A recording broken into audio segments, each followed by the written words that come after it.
Now here with more, Lieutenant Colonel Michael Waltz. He's a former Green Beret commander and is a Fox News contributor. Very good to see you, Colonel.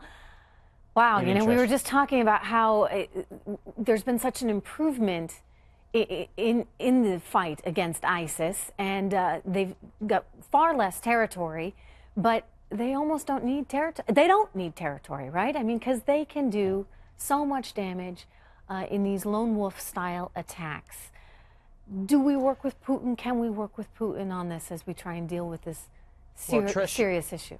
Well, Trish, President Trump is absolutely correct in that ISIS is defeated as a state and as an Islamic state, but it's not defeated as a movement, and certainly Islamic extremism is not defeated as a movement.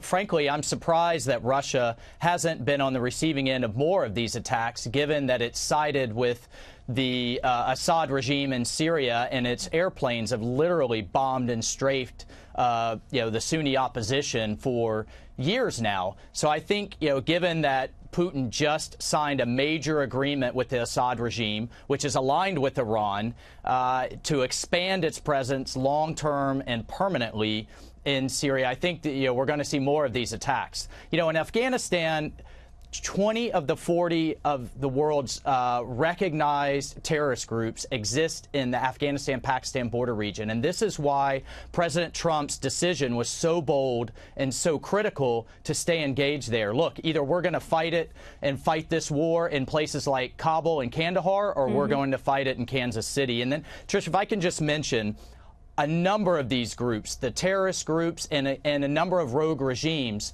both Iran, North Korea, Syria, are using American citizens as hostages and as bargaining chips against the United States. And tonight, as we speak, they are being tortured, they're being held. They have to be front and center in our strategies, whether we're dealing with rogue regimes or whether we're dealing with these terrorist groups, to get these Americans home. You brought up North Korea, and that's increasingly a problem for us. Well, we have new pictures that suggest China is selling oil to North Korea, and this is something the president was not too happy about, especially considering that he had been trying to talk to President Xi and had him at Mar-a-Lago, et cetera. Let me share with you the tweet that he put out today, basically saying that they got caught red-handed, very disappointed that China is allowing oil to go into North Korea. There will never be a friendly solution to the North Korea problem if this continues to happen. So China, Colonel, tells us that they're all on board for the sanctions, and then they go and sell oil to North Korea. So how are we going to trust anything China says in this whole dialogue? Yeah, Trish, for decades now, literally decades, China has agreed publicly that North Korea must denuclearize. They just agreed to another round of UN sanctions, which Nikki Haley deserves credit for getting both the Chinese and Russians on board. But the proof is in the pudding with enforcement. The Chinese, on the one hand, just released customs numbers saying that they've cut off oil and gas, that they've cut off foodstuffs to the North Korean regime, but yet we have this evidence of kind of black market and other nefarious dealings. Look, the Chinese have it on their shoulders to peacefully stop this program before it becomes a menace to the world. And I think the president is right in not rolling the dice that Kim Jong-un is a rational actor, and not rolling the dice on an American city and saying, China, you take care of this problem or we will. Okay, so we want him out of there.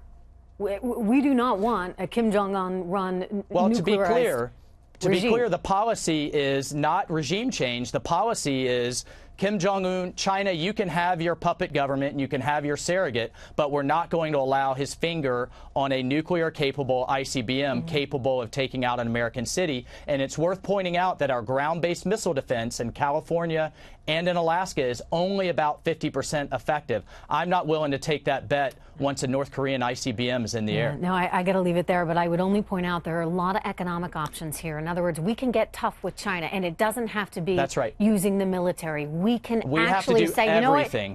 We're not going to allow this trade. We're not going to allow our corporations to be over there and, by the way, get all their technology stolen. And the secondary sanctions against the Chinese entities doing business are critical. We have to do everything before the military options on the table. We need to, lose a few dollars, not any lives here. Thank you so much.